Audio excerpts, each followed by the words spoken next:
So we'd like to welcome Troy Pankratz. PE has 18 years of experience managing roundabout projects with high level of involvement in roadway and traffic design. Troy specializes in the geometric design of high capacity roundabouts with complex geometry and multiple roundabout corridors. He is a certified level 3 roundabout designer, the highest level certification from the Wisconsin Department of Transportation, which is honored by various agencies throughout the United States. Troy has been the primary designer of several hundred roundabouts, including more than 100 multi-lane roundabouts. For each of these projects, Troy was involved from the start of the project through final plans. This allowed him to implement proper modern roundabout design principles and see that best practices in design has been used. In addition to primary design, Troy has been involved in over 200 roundabouts in peer reviewer or advisor capacity. So welcome, Troy. All your experience, we're very happy to have you this morning, and I will turn it all over to you. All right, good morning. Thank you, Shay, for that great introduction, and good morning to everyone out there. Thanks for joining me today. I'm excited to share a little bit of my knowledge about roundabouts.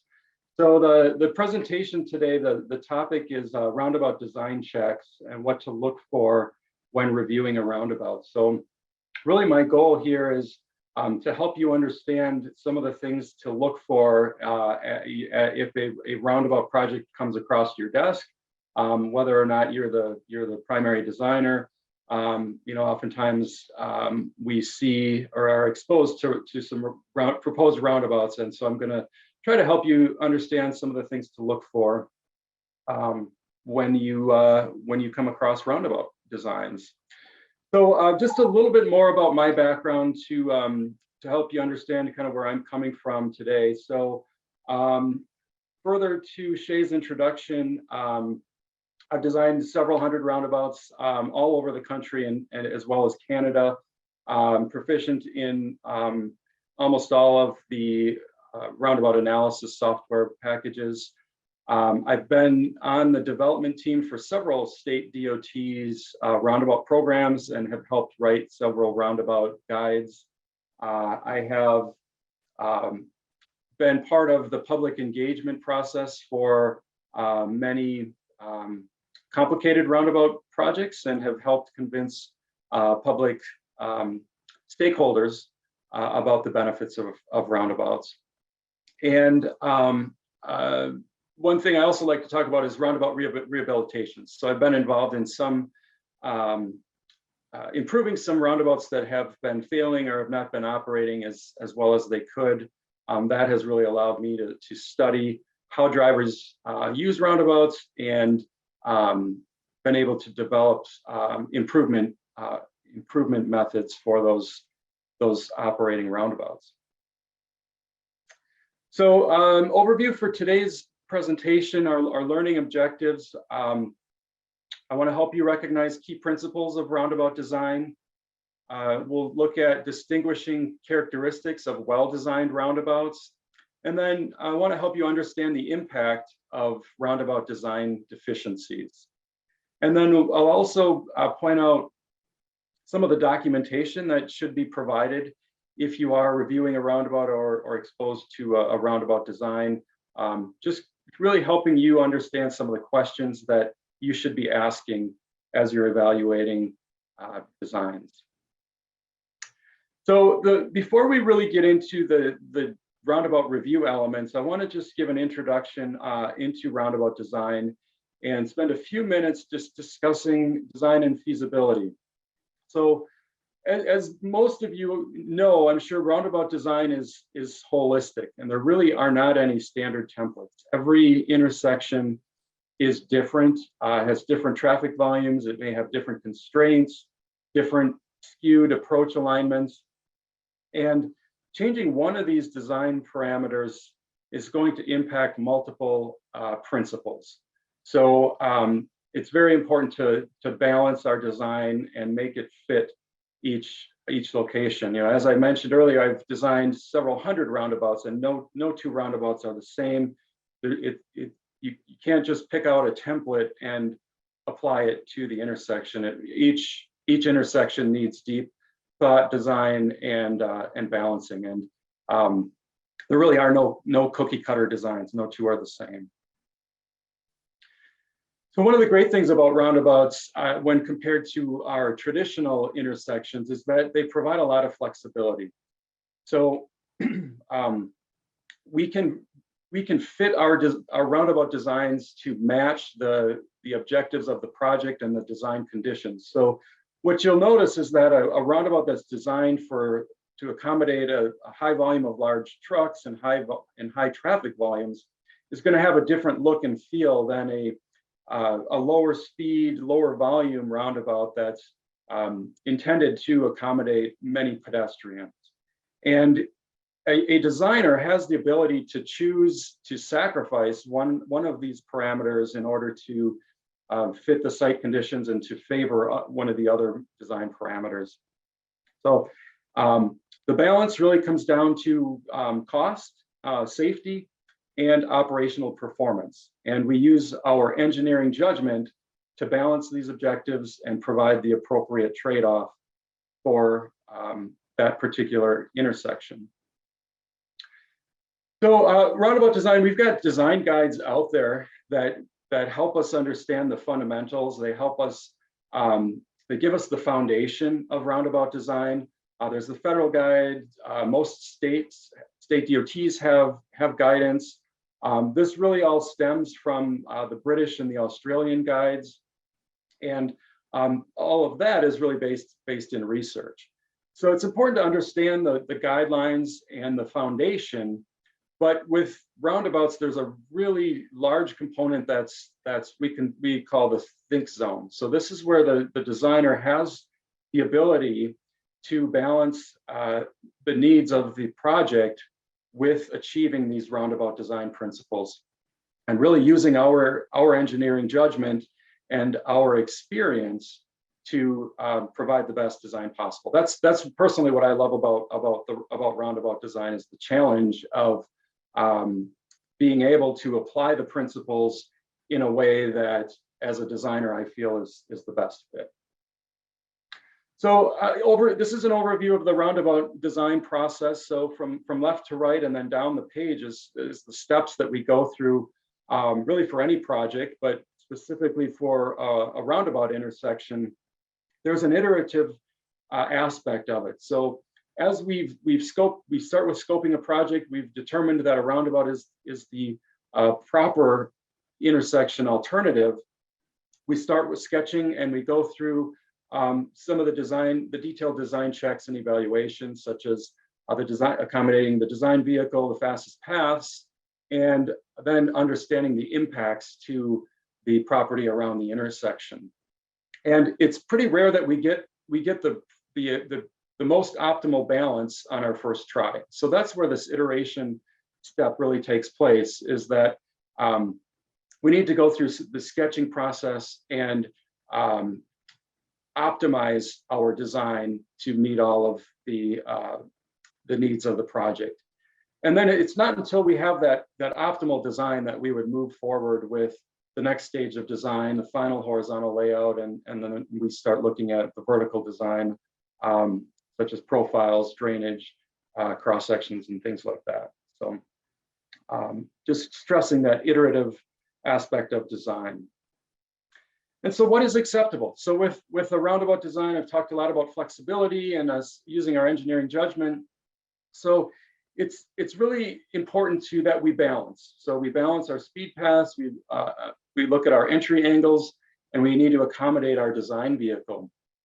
And what you'll find is that what's acceptable in one situation may have some room for improvement in another. So when we look at our target or our bullseye, that bullseye may look a little different from project to project. But the most important aspect is, how do we determine when a design is done? Well, we really can't determine that we've reached the optimal design unless we've explored some other options and ensured that our target and our bullseye is achieved by process of elimination, really.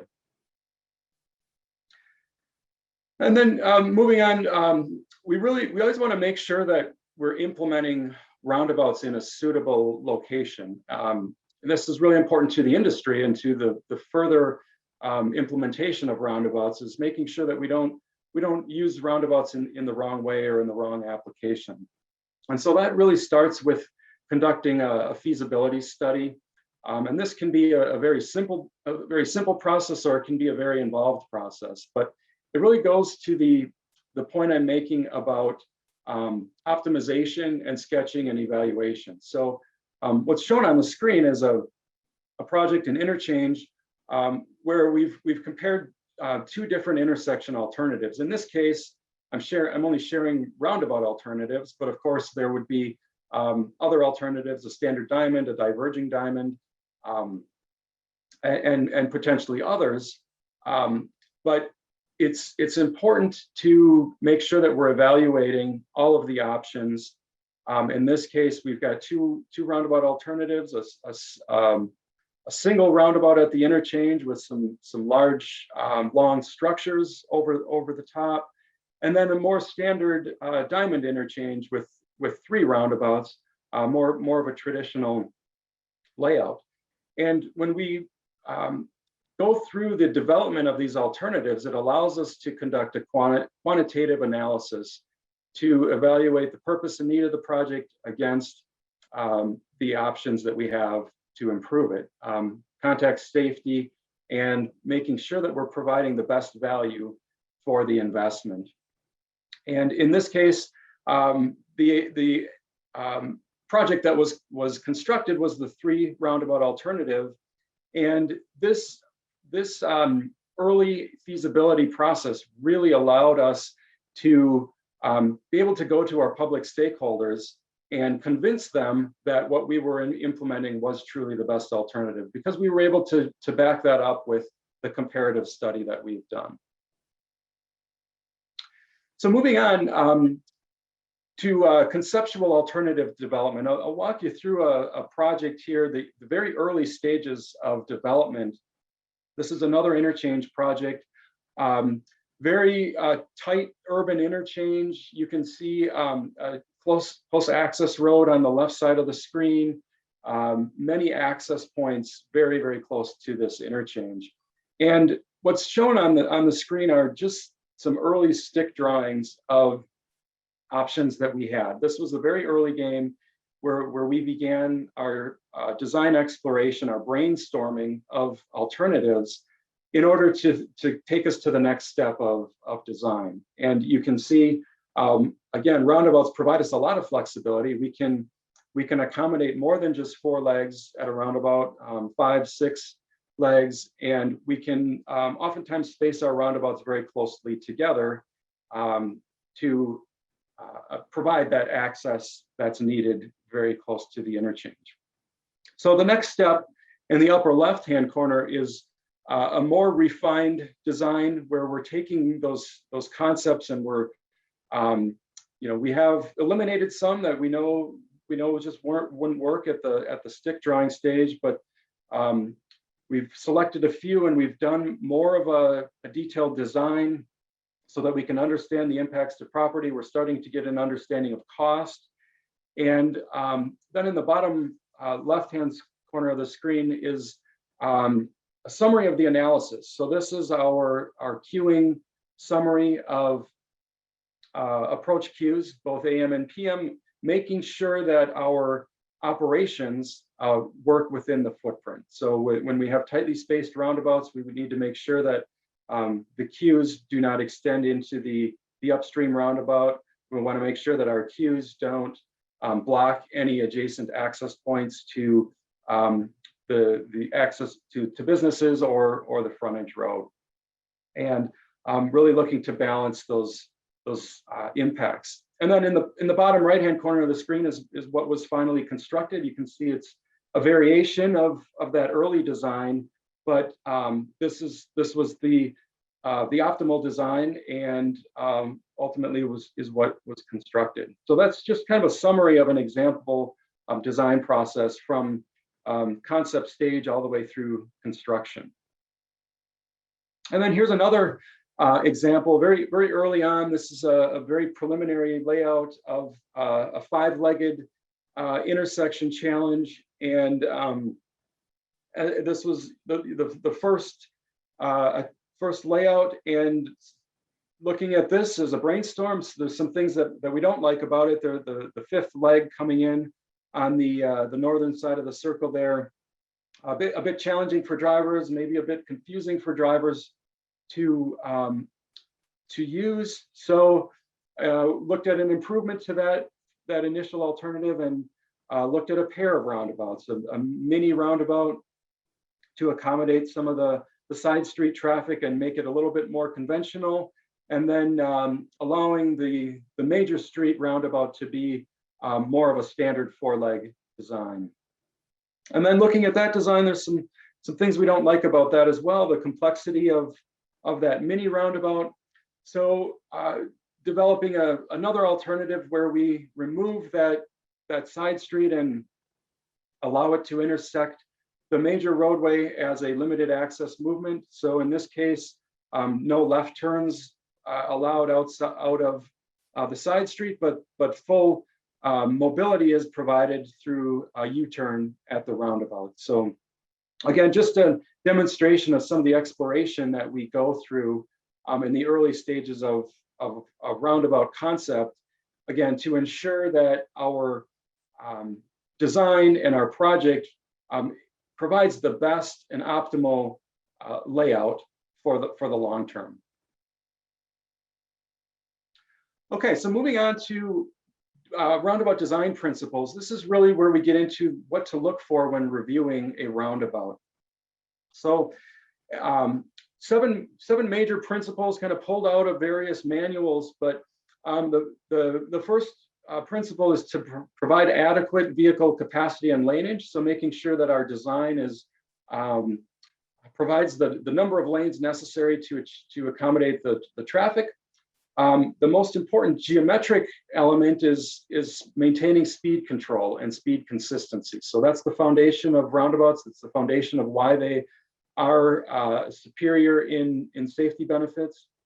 Always need to accommodate the design vehicle, always need to accommodate all modes. So understanding the need for pedestrians and bicyclists, and then creating natural driving paths. So some of the early roundabout designs that are out there have not been done very well to achieve natural and comfortable driving paths, still providing slow speeds, but natural, comfortable layouts.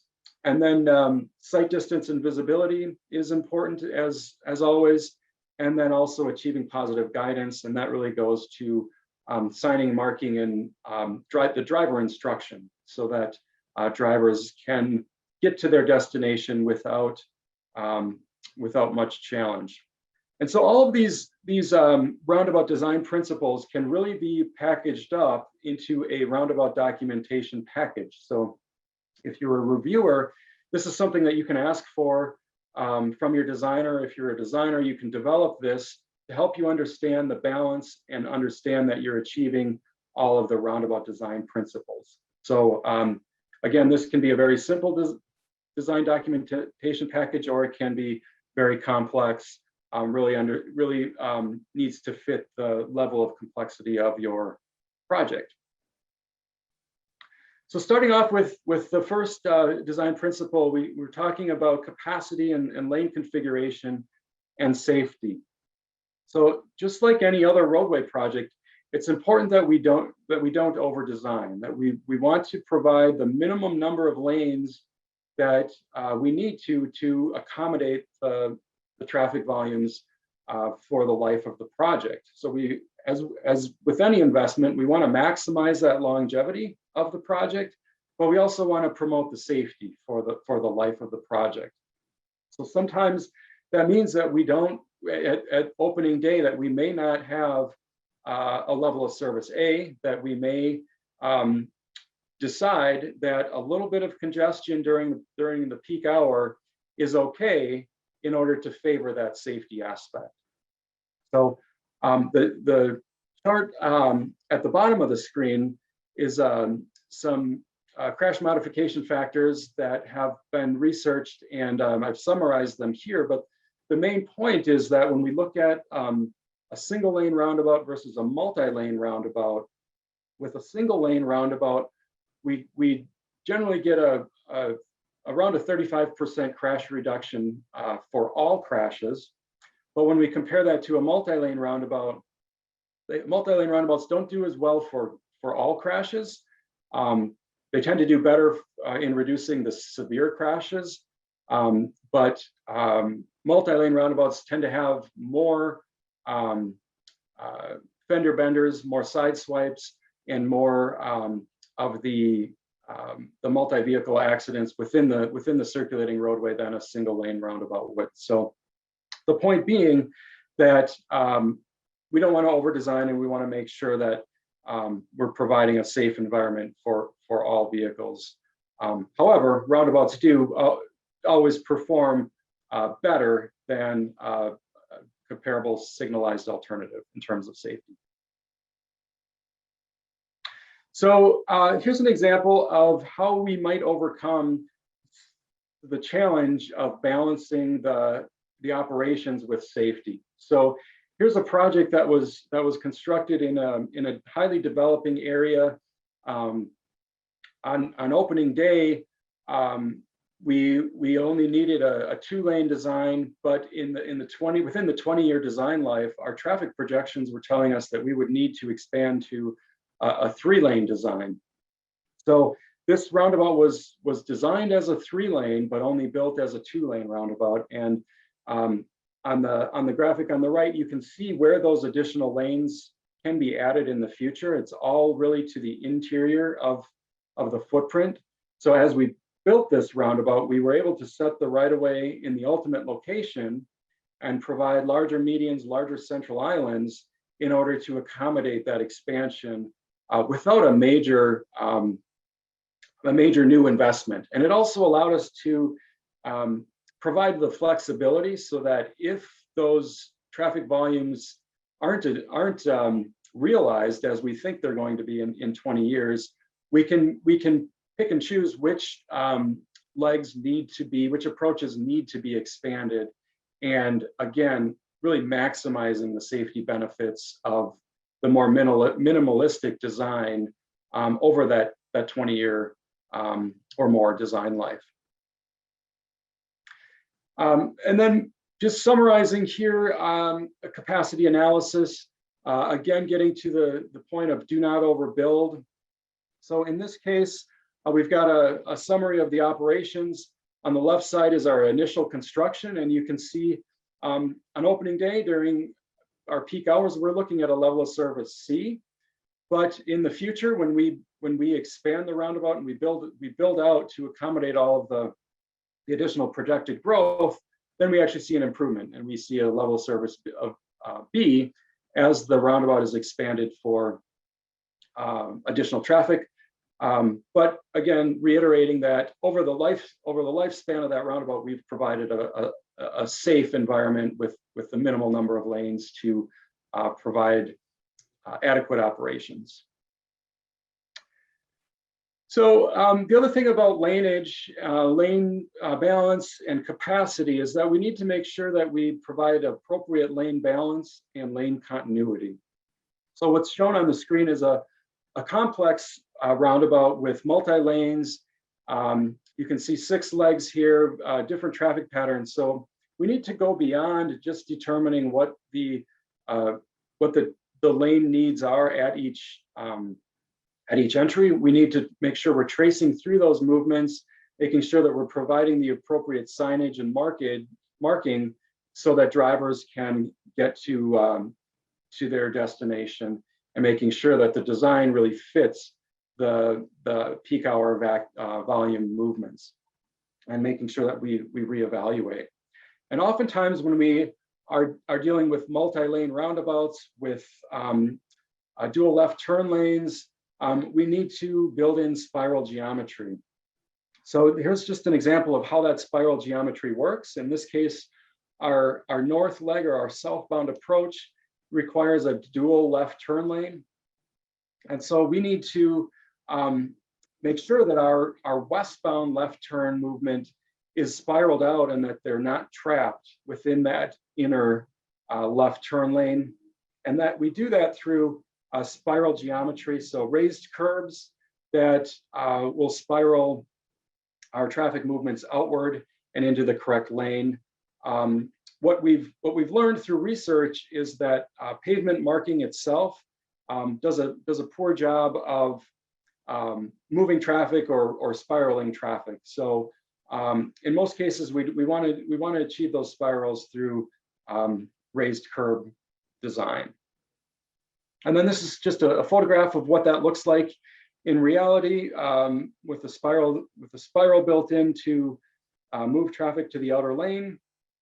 And then here's an example of when we don't do spiral geometry of what can happen. So example of an interchange and multi-lane, you can see that southbound left turn movement is a single lane, and the typical path for that movement would be to stay to the inside of the circle, and then that eastbound movement to the second roundabout, the interior lane is an exclusive left.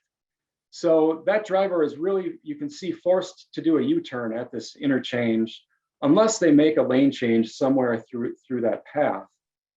And so that lane change is required somewhere between the two roundabouts, and that can create a conflict. So there's not a lot of space to make that lane change. Maybe other drivers that they're conflicting with.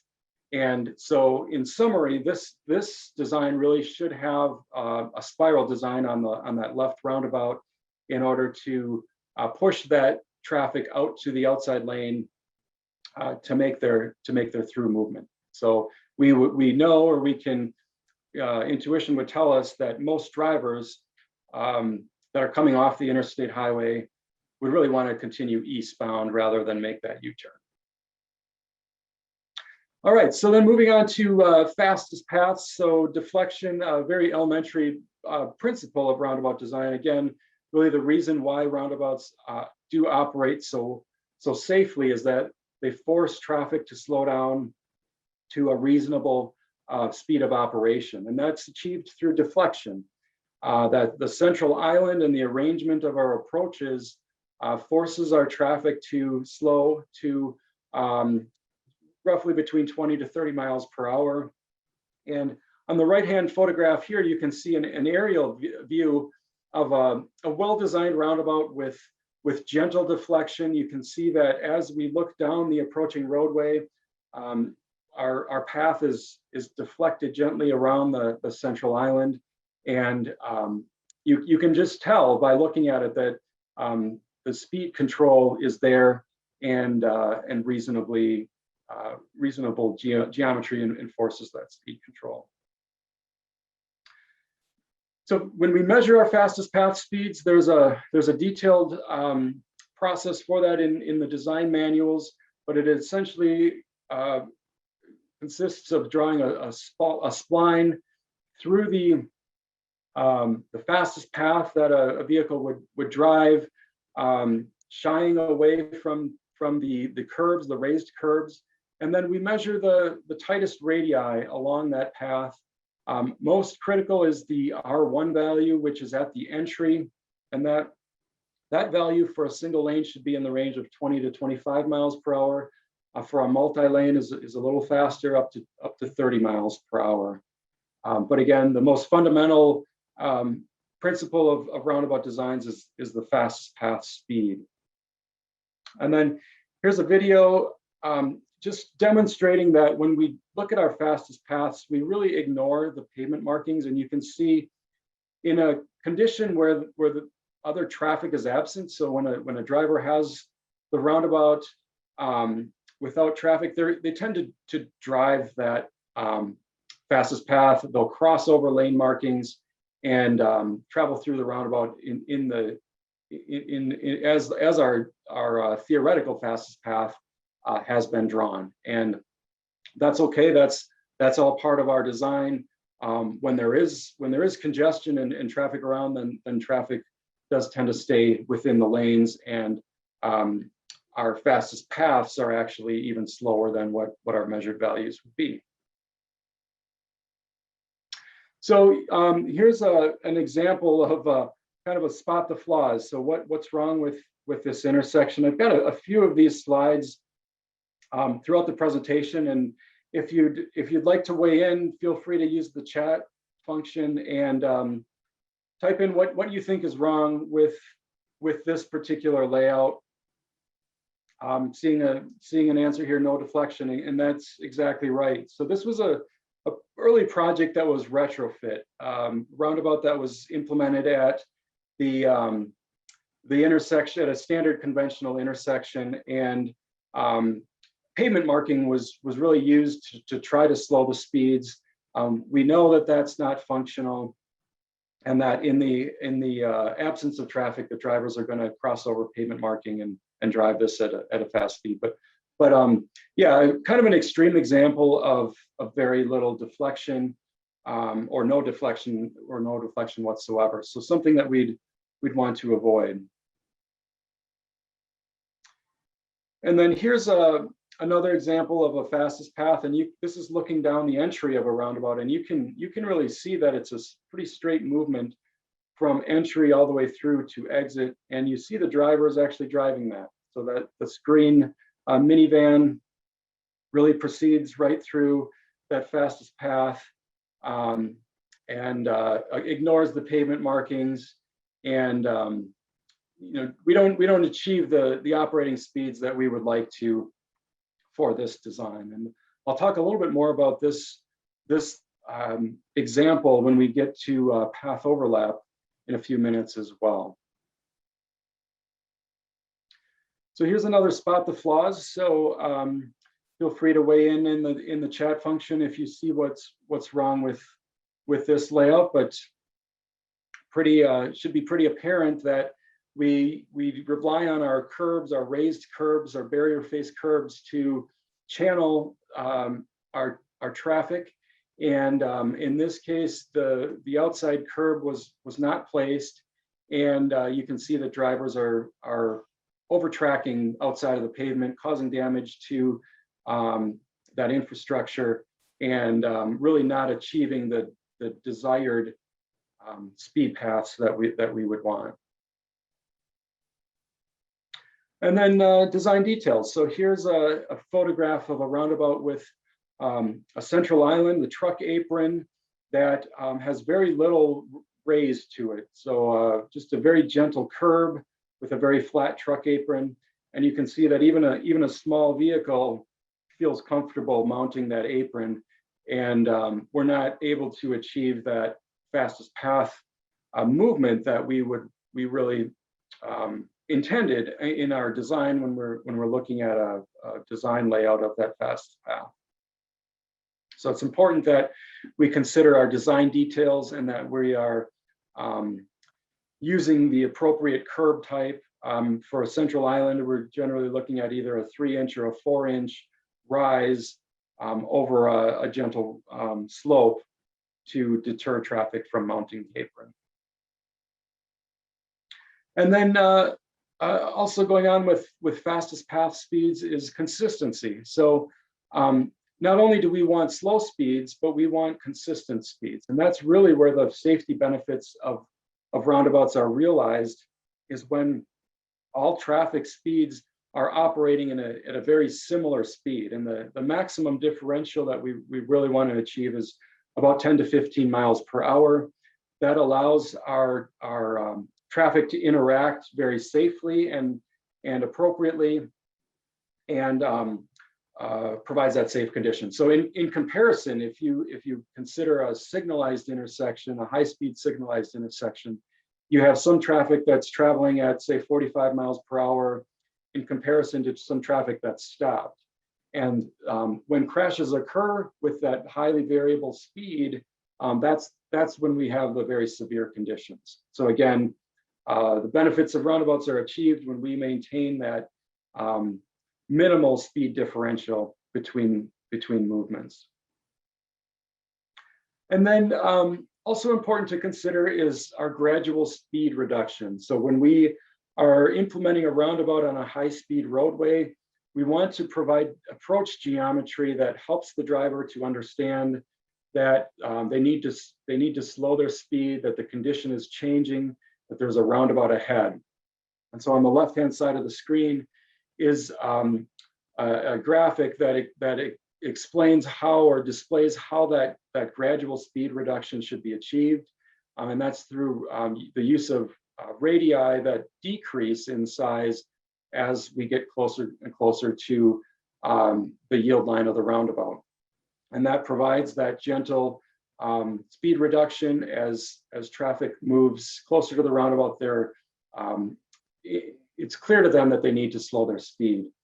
The photograph on the right-hand side of the screen is kind of in contrast to that. You can see that the radii on the approach are small and almost consistently small from the approach side all the way into the entry side. So probably could have achieved a little more gradual speed reduction on that design by using larger radii on the approach and perhaps smaller radii near the entry, so that we're providing that nice transition and slowing the speeds.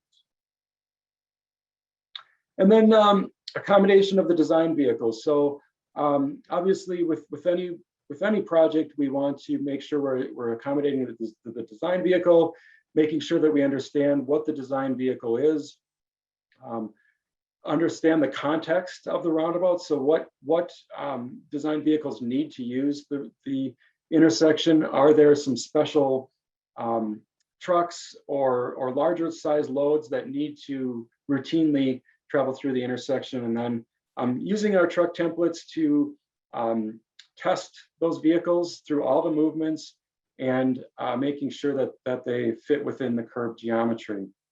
All of these movements, it's fairly standard practice to run all of these movements through our computer generated truck templates, and then summarizing them into a design package so that the design can be documented, and really making sure that design vehicle is accommodated. And this process is really where the balance of roundabout design often comes in that when we need to accommodate a large design vehicle, we need more and more pavement, wider and entries and exits, sometimes larger circles, and that can have a negative impact on the fastest path speeds.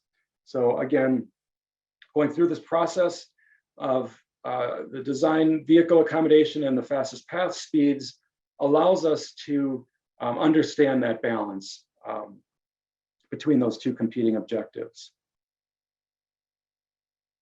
And then entry angles, so often referred to as a phi angle in roundabout design. This is the measurement of the approaching movement versus the exiting movement at the corners of the roundabout. The desirable value for our entry angles is between 16 and 40 miles per hour. In most cases, if the other parameters of your roundabout are working out very well, the entry angle will also work out quite well. It's sort of an outcome of roundabout design, but based on the approach or the arrangement of the arms. And what's critical about this value in terms of safety is a couple of things. Number one, it's the angle of crossing movement. So we want that angle of crossing movement to be comfortable, not to be not so flat that drivers are side swiping each other, but enough of an angle that it's a crossing movement. And then secondarily, it also provides good visibility to the left as the driver's yielding. A well-designed entry angle allows that driver a very comfortable field of vision as they look left for upstream circulating traffic and making that yielding decision. So that's an example of the layout and how it's measured. This is a kind of what not to do and an example of a poor entry angle and some of the crashes that can result. So poor entry angles, these flat entry angles generally result from an angle of separation between our legs that's very wide. And you can see that crossing or that side swipe conflict versus a crossing conflict. And especially with multi-lane roundabouts, this provides drivers with kind of some indecision and some oftentimes misunderstanding of what that circulating driver is going to be doing, whether they're turning or traveling straight. So in contrast, in an ideal situation, if we can square up the legs and get closer to a 90-degree separation of our legs, we can achieve a more comfortable entry angle. And you can see that those paths cross rather than merge. And you can also see that the driver that's yielding on the graphic on the right, they have a better visibility to the left and to the circulating roadway when we provide that entry angle that's in the range of 16 to 40 degrees. So here's an example of entry angle kind of in practice. This is an iteration of a design, starting with the very early design. And I want to talk about the importance of circle location. So in this case, all four legs are spaced about 90 degrees apart. But you can see that in this early design, the designer chose to shift that circle location left or west in order to minimize impacts to this residential home in the northeast corner of the project. And very reasonable approach that we want to minimize impacts. We don't want to take more property than we need to from that home. We want to provide a good separation for the roadway to the home and be considerate. But you can see that the entry angle values here are rather unbalanced. So on the left side, we have entry angles of 11 degrees. On the right side, 22 degrees. So, doing well on the right-hand side, but that left-hand side is really outside of our desired range. And you can also see that there are those red areas in the corners are exterior truck aprons necessary to accommodate the trucks through those right turn movements. And again, that's kind of an outcome of this offset circle location that the tight angles on the right-hand side of the screen require more pavement or require those exterior truck aprons. And I would say that exterior truck aprons are okay and necessary in some cases, but if we can avoid them, we do try to avoid them and try to keep the vehicles on the pavement. And that's especially important for areas where we have pedestrian activity. So on this design iteration, we've taken it a step further, and we've looked at, well, how can we improve this design and balance out our entry angle measurements?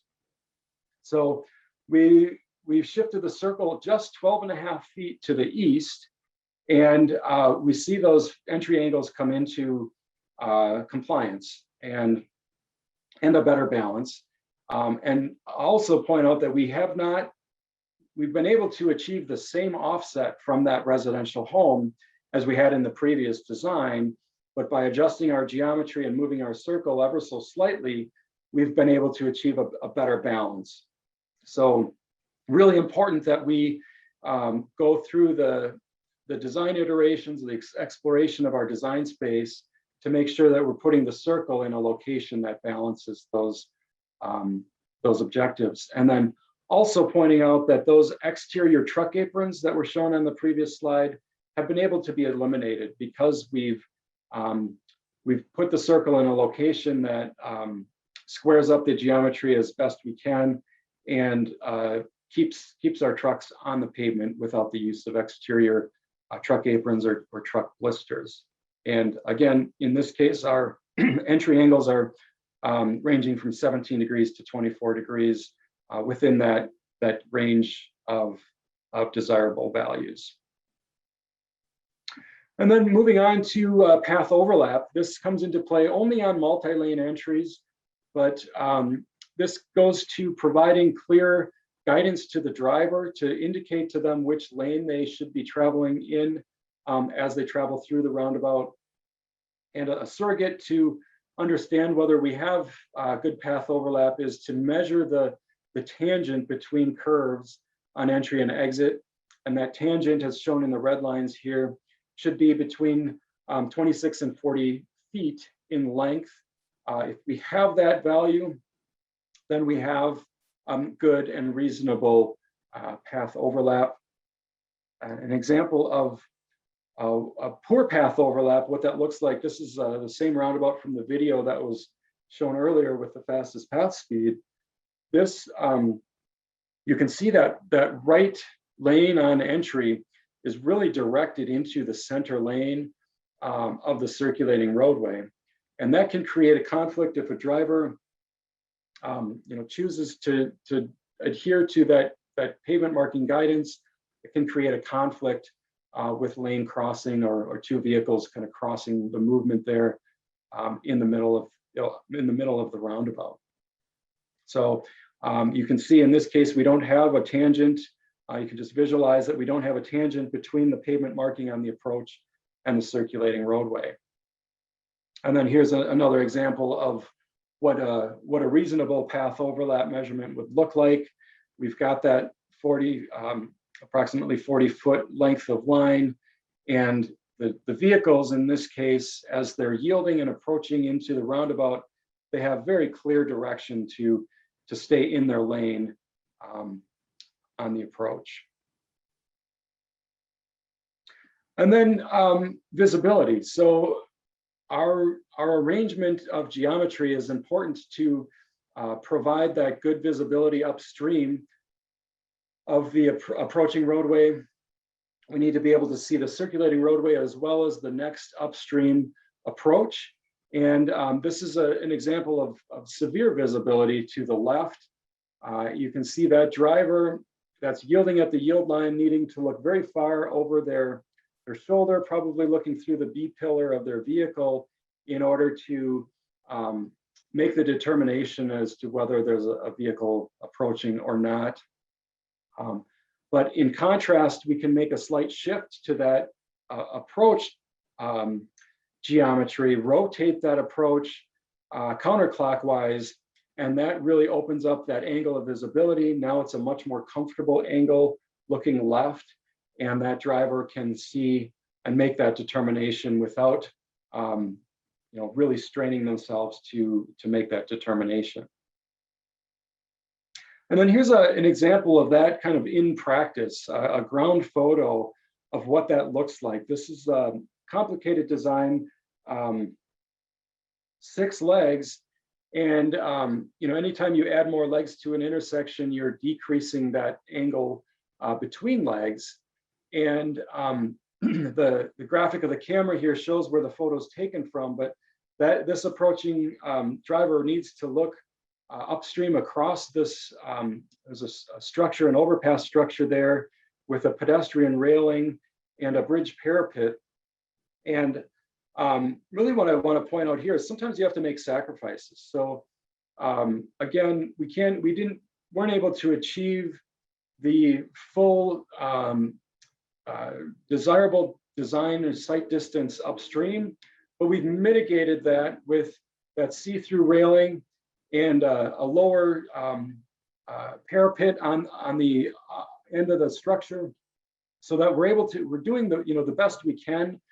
But these were all determinations that were made very early on in the design process, and it was determined that this 6-leg roundabout alternative was a much superior alternative than some of the other options that were looked at. So again, visibility is important, and balance is also important. And then central island visibility. So Comparative photographs here. On the left-hand side of the screen is a very flat central island without any landscaping or obstruction. With roundabout design, we really do want to obstruct that central island. We want a driver's view to be blocked. That helps the driver focus their attention to the left, to the circulating roadway, and to the upstream of approaching traffic. They really don't need to be concerned with what's happening across the circle. So the absence of a barrier across the central island actually makes operating conditions worse, and drivers tend to yield more. They'll tend to yield for traffic that they don't need to yield for, and they just in general are distracted by what's happening across the circle. On the photograph on the right-hand side of the screen, you can see a very gentle slope to the central island, just enough to block the view directly across the circle, so that driver on the opposite side is hidden, and the driver's attention is focused to the left. And then once the shrubbery and the plantings in the center of this roundabout are mature, they'll be 3 or 4 feet tall, and they will further interrupt that vision. And it's important that they're breakaway and that they're not, we're not putting large structures or barriers that can be a hazard in the central island as well. And what that looks like on a plan schematic here is a cross section of a central island, making sure that we have that clear sight area. So there is an area within the central island that does need to be free of obstruction. So we're able to see sufficiently the circulating traffic, but yet blocking the view across the roadway. And we can do that through some gentle slopes, generally not steeper than a 6-to-1 or a 1-to-6 maximum, but enough to create that obstruction. And then this is an example of what a design package might look like, a clear view diagram. So we've drawn out our required site distances based on our fastest path speeds and our speed movements. We've delineated these clear areas, and then we've also identified that area in the center of the circle that can be obstructed. And then we use that area to provide that gently sloped earth or landscaping to obstruct that the view. And then we want to make sure that we're avoiding placing fixed objects in the center of roundabouts, especially when we're looking at high-speed roundabouts. So here's a recent example of a project where the local community in the western part of the country had a tribute to their community's heritage, their Western cowboy heritage. They erected the world's largest spurs in the middle of a roundabout. And this is a high-speed roundabout, actually 65 miles per hour approach speeds.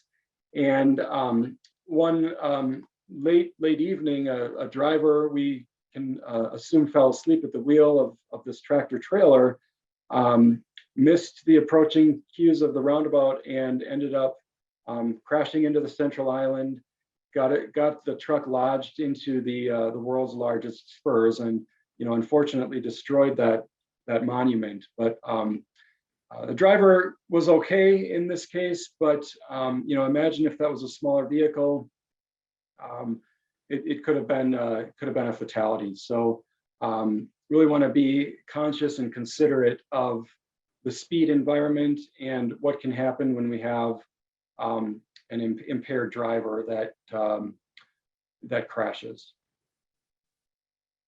And then achieving positive guidance. So this really goes to signing and pavement marking. Very important for all roundabouts, but especially important for multi-lane roundabouts. Oftentimes we look to overhead signing to help ensure that drivers are choosing that correct lane to get to their destination. Example on the right is a 3-lane roundabout approach with a A large overhead sign makes it very clear to the driver of which lane to choose. And that minimizes the lane changes that would occur within the roundabout and promotes the safety benefits of the roundabout operation. And then the example on the right, a similar example, a 2-lane roundabout, but clear signage so that drivers can very easily make their lane choice decision and travel through in the appropriate lane. So here's another spot the flaws, and this will kind of quiz you on the presentation today, and it'll help me understand how well I did with my explanation. So again, use the chat function to weigh in on what you see that might be wrong with this design. What are some areas that could be improved with the design of this layout? And there are a number of correct answers here.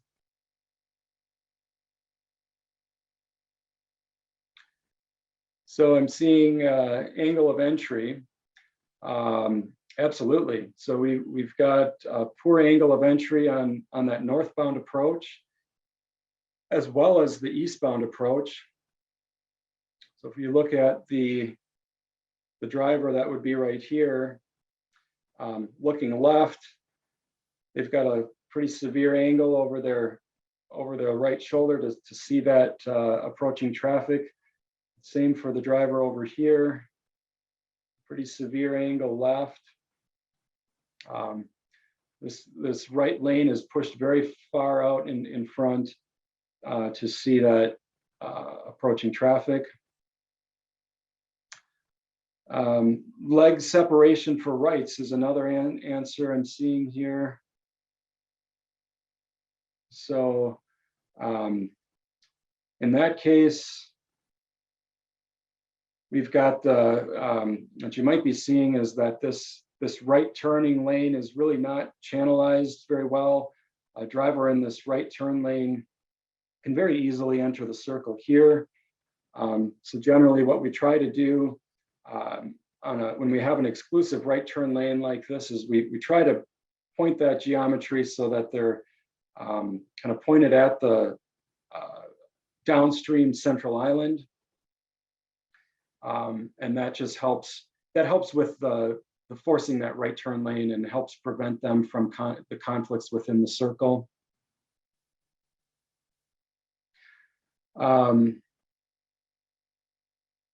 Eastbound designated right needs separation.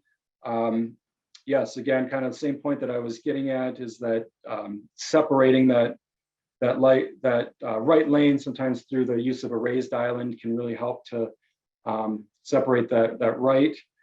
The other benefit that would provide is it can help to slow the fastest path speeds. So that's another answer. You can see the speed paths here. I'll just kind of sketch it in. It's almost just a straight shot from east to west. West to east might be a little bit better. However, you can see the, excuse my drawing, but you can see that pavement marking is really not going to deflect traffic, and they're going to travel over that pavement marking to go through it at a fastest path speed. What else am I seeing? Pavement marking instead of the raised concrete for the spiraling, of course, could be done better with concrete, and then no outside curb on the north side. It does look like that curb is missing, and a little more background on the project. I believe that they were anticipating adding a fourth leg in the future. That's why some of this was done in paint and curbs were left off. But really kind of neglecting some of the basic principles of roundabout design. And you can see that some operating deficiencies would be apparent here. So good answers, everyone. I think that we've covered most of the major ones. Here's another example. So feel free to weigh in on the chat function here as well. Spot the flaw on this design.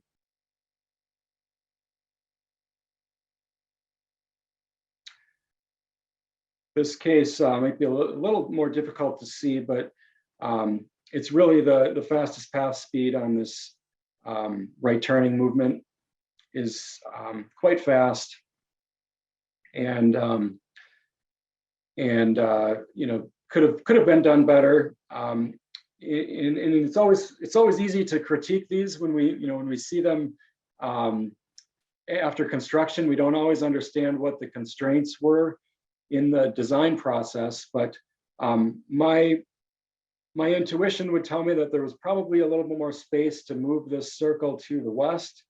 You can see some green space out here. So moving that circle to the west a bit would have allowed us to square up this eastern leg a little bit and increase our angle between entry and exit, which would have decreased that fastest path speed for the right turn movement. And then kind of nearing the end of our formal presentation here, I just want to summarize a lot of what we talked about and talk about design composition. So here's an example of an intersection that was improved to a roundabout, and I'll step you through the design iteration process. But higher speed intersection, you can see pretty high volume intersection, bypass lane movements on all approaches, and was operating as a two-way stop. Great location for a roundabout. Lots of design space to work with when we look at the available space out there. We've got a lot of room to work with, and just need to come up with the best arrangement to meet all of the needs. So here's the first iteration of the design, a circle that's placed within that design space. And you can see that some deficiencies I'll kind of point out to you, but some wide angles of movement between the northern side of the circle and the southern side of the circle. We've got some wide angles of geometry. We've got some, in contrast to the other movements, we've got some very acute angles. So the bypass lanes become very, very tight around these areas. And then I'll also kind of back up and point out that on the context of the site, we've got some access points that are along this bypass lane here. So in the even in the existing condition, those properties don't have full access.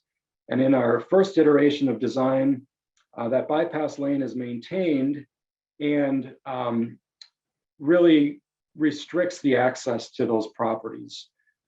So again, we're not making it worse, but we're really not making it better either. So if we step ahead to the next version or the next iteration of design, you can see that we've kind of pinched the geometry of the circle to an oval shape.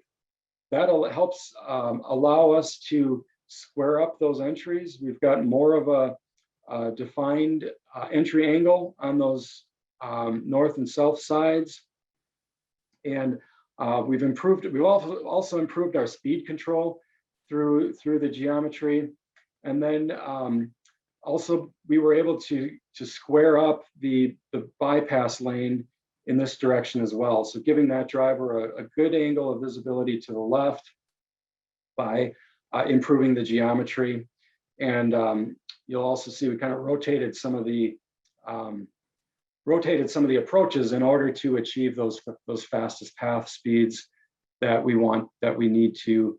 And then a nice outcome for those properties on the south, through our operational analysis, we determined that bypass lane is really not necessary for the traffic, that we can push all the traffic through a single lane entry and still achieve good operating conditions. And so we've constructed a frontage road, two-way frontage road with 2 connections that now allows these businesses on the southern side to have full access to all legs of the intersection through the selection of which way they're going to exit, and then they can always use the roundabout for a U-turn. So really great example to demonstrate the iterative process of design and how we work through the sketching phase in order to determine where the areas of improvement can be achieved. And then this is just an overlay of those 2 designs overlaid on top to kind of point out those deficiencies. You can see, let me actually snap ahead to the constructed aerial photograph with our first early design overlaid on the top. But you can see how pinching that circle in this direction really helps us achieve a better entry angle, and also helps us improve our fastest path speed measurements. And then just a snapshot of the early, or the pre-construction and then final construction with the final design and an optimized design, with which was a really nice outcome for the community. So again, in summary, using the flexibility of roundabouts, not all roundabouts have to be circular. We can use geometry and flexibility of an oval to achieve our design parameters and work through that design process to balance out our objectives. So with that, I'm finished with my formal portion of the presentation. I thank you for your attention. We do have a fair amount of time left for questions, so I would welcome any questions or any additional discussion that any of you would like to have. I'd be happy to have you take yourself off mute and just speak verbally, or if it's more comfortable to type into the chat, we can use that approach as well.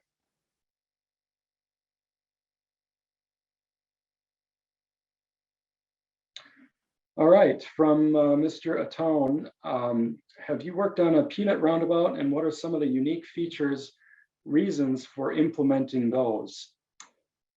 Yeah, I've been involved in some peanut roundabouts at interchanges, and I want to get to a graphic to best describe pros and cons for a peanut roundabout. This is probably as good of an example as I can get from my slide deck. So what we're talking about with a peanut roundabout is oftentimes we would use concrete curbs to fill in these areas, and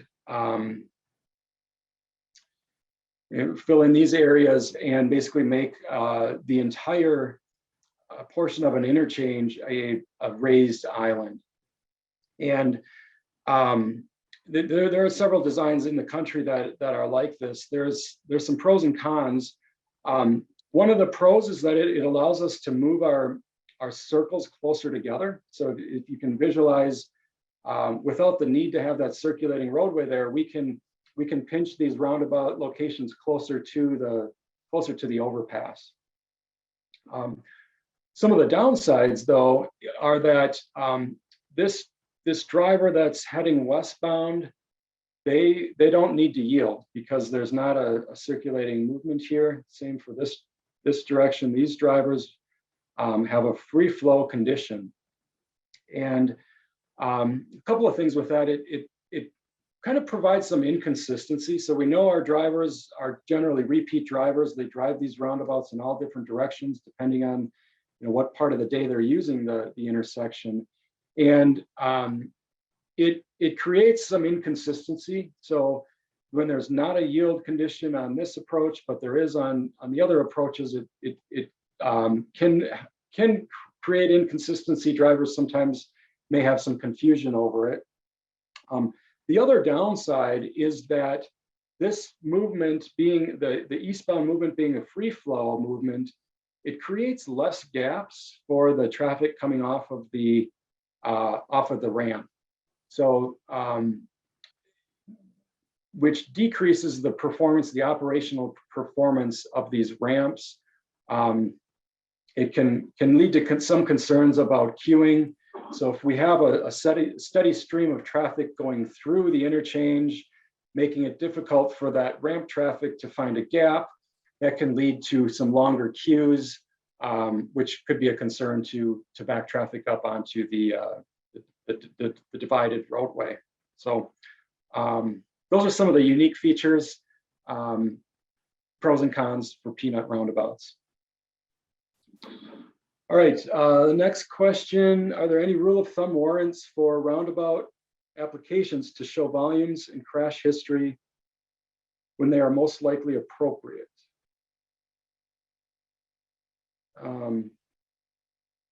Not sure that I understand that question.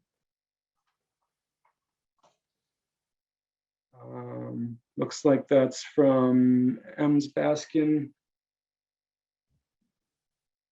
I don't know if you want to come off mute and maybe help me understand that rule of thumb question.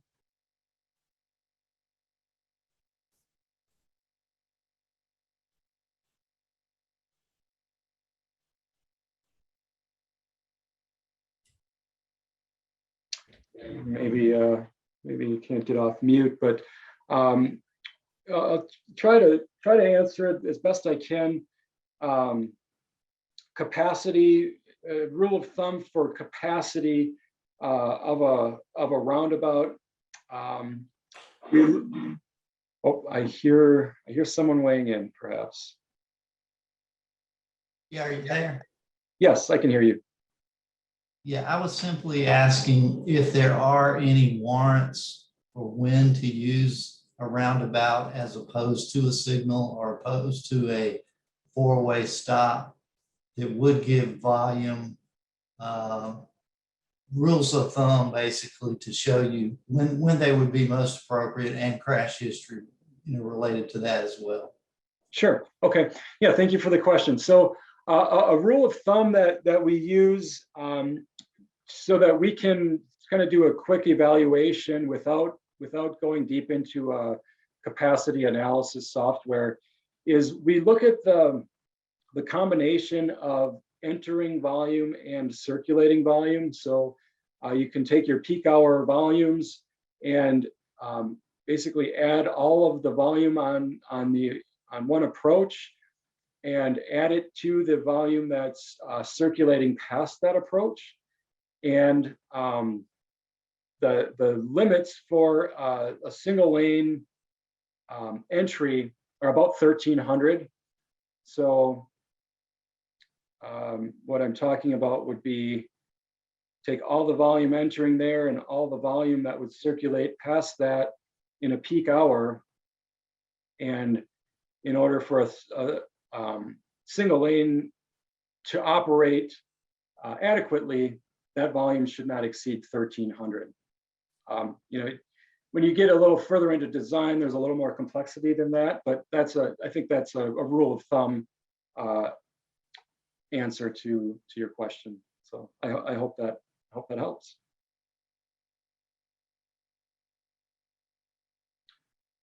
What other questions are out there?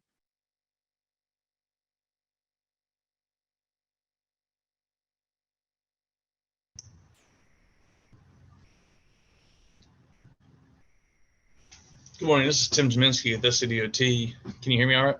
Yes. Good morning. Okay. We are venturing into possibilities of many roundabouts. I saw you lightly touched on one of your designs. I got a couple of different questions to ask about. Have you put them in higher speed locations, 55 miles per hour, things like that?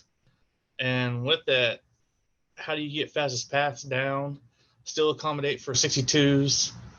The design of the center island, how it's mountable, We have a 8-inch uniform concrete truck apron that we use as a spec out.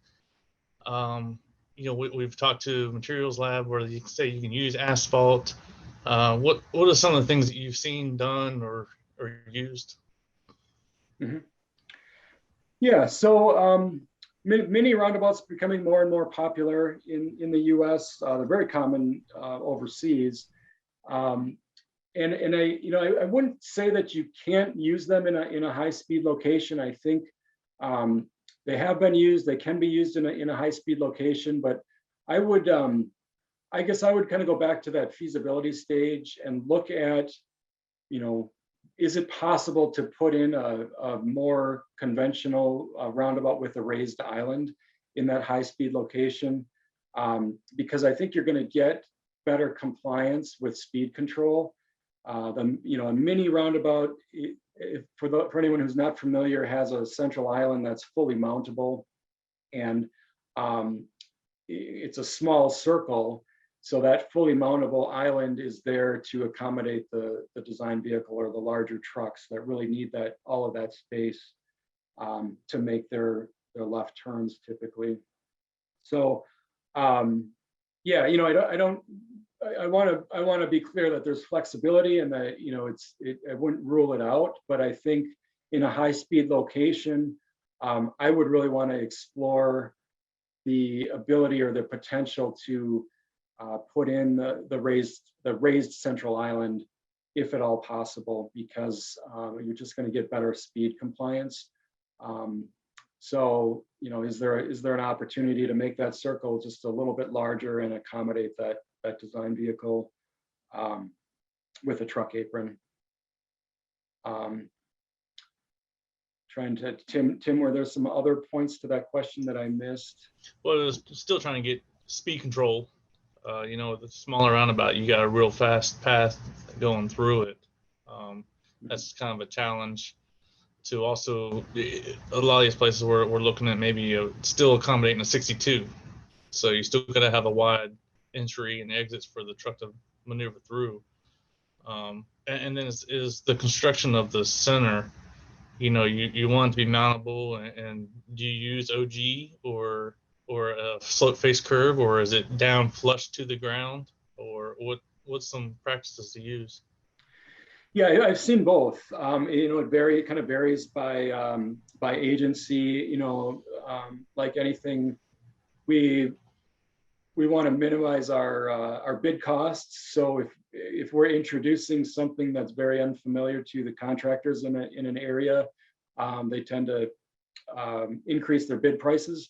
So I've really seen that mini roundabout apron go both directions, where you can have a very flat OG curb to delineate the outside, and then the interior of the mount of the mini is basically concrete that's sloped with a gentle rise across the entire circle. But then I've also seen the entire mini raised roundabout just be all one pour of concrete that's raised. I've seen some minis that were constructed with asphalt as well, and then just the painted dome or painted central island. It's much more difficult to get that rise. We want to get a couple inches on rise on that mini, if at all possible. It's more difficult to do that with asphalt, and you always run into that. You can't really get that a joint location around the circle as well with asphalt. So yeah, don't mean to keep on dragging it out. When you're talking about the rise, now what are your thoughts on with low boys going through there? A lot of scraping, things like that. So. Yeah, I mean, good question. With a mini, the rise we typically would see is only about 2 inches at the center, and low boys 6 inches is usually the clearance, but you do need to consider the slope of the circulating roadway and also the slope of the approaches. so that you're not creating that, that point of where you would hang up a low boy like that. Okay, thank you very much. Good presentation. Thank you.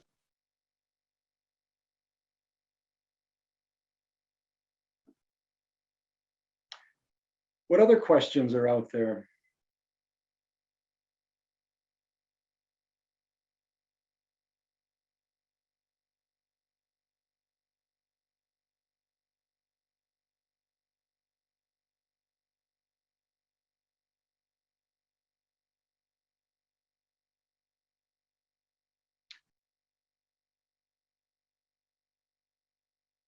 Well, if there are no other questions, Shay, I think we can probably wrap up. All right. Well, thank you so much, Troy. I appreciate. Oh, I do see a question just came in. It says, could you discuss pedestrian controller? Pedestrian control. So not sure that I understand the question. Could you elaborate a little bit?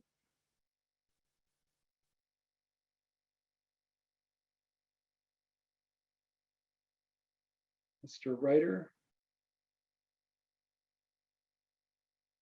Wondering if you're interested in hybrid beacons or just general pedestrian operation at roundabouts.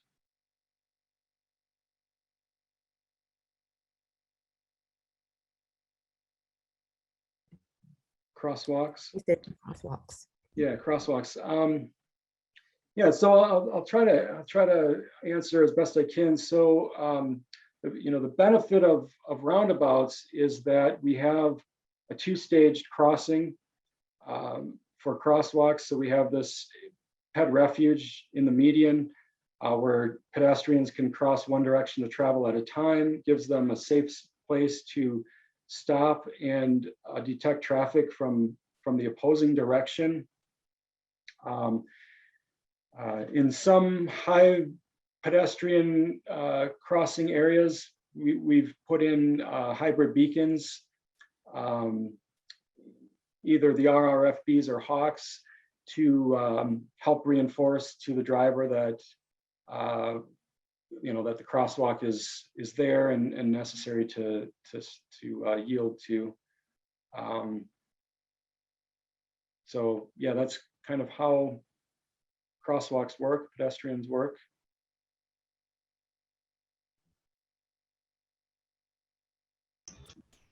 This is Tim again. If I can ask a little more about crosswalks and pedestrians, some locations we actually have to put outside truck aprons, raised outside truck aprons. Crosswalks we like to typically try to put around 20 feet from a yield bar. So sometimes those outside truck aprons stretch farther down the roadway than what was desired. How do you incorporate an outside truck apron with a crosswalk? Yes, so in that case, I've done designs where you do have to run a crosswalk through that truck apron. It's not ideal, certainly. You've got, because you always run the risk of a pedestrian conflicting with that truck, say making that right turn movement.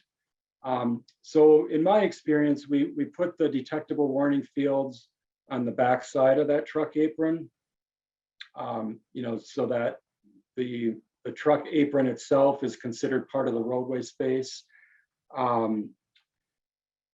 It's, in some cases, it just can't be avoided if you've got geometry that has a tight acute angle and you need that outside truck blister. It's unavoidable. My approach has always been to offset the crosswalk from the truck apron. I would say a minimum of 2 feet. You want to have that separation with a terrace or a boulevard to indicate to the pedestrian, that there is a road surface there. Of course, visually impaired pedestrians are a concern or a consideration.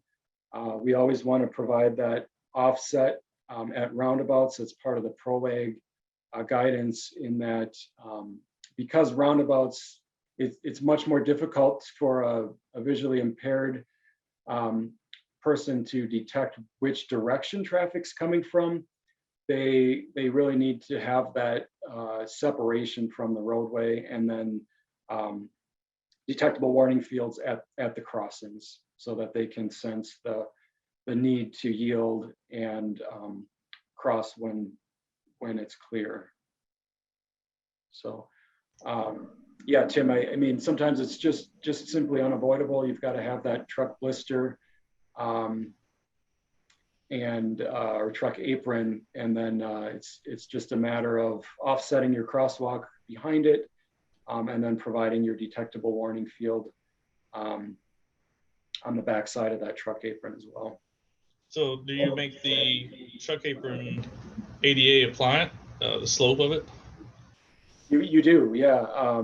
Yep, those those truck and quite honestly, those truck aprons generally need to be very low slope anyway.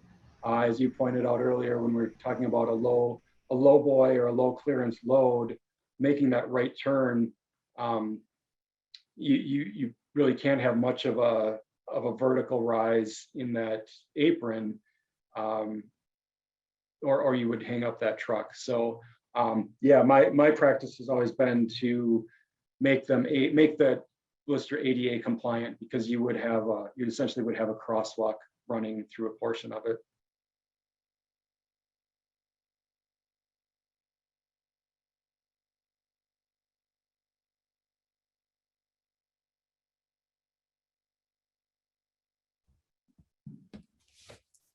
All right, does anyone have any other questions they'd like to ask of Troy, or type in the comment box? If not, we're getting ready to wrap up for the day.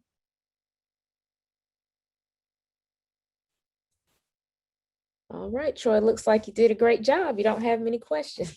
All right, thank you, everyone. Appreciate your attendance today.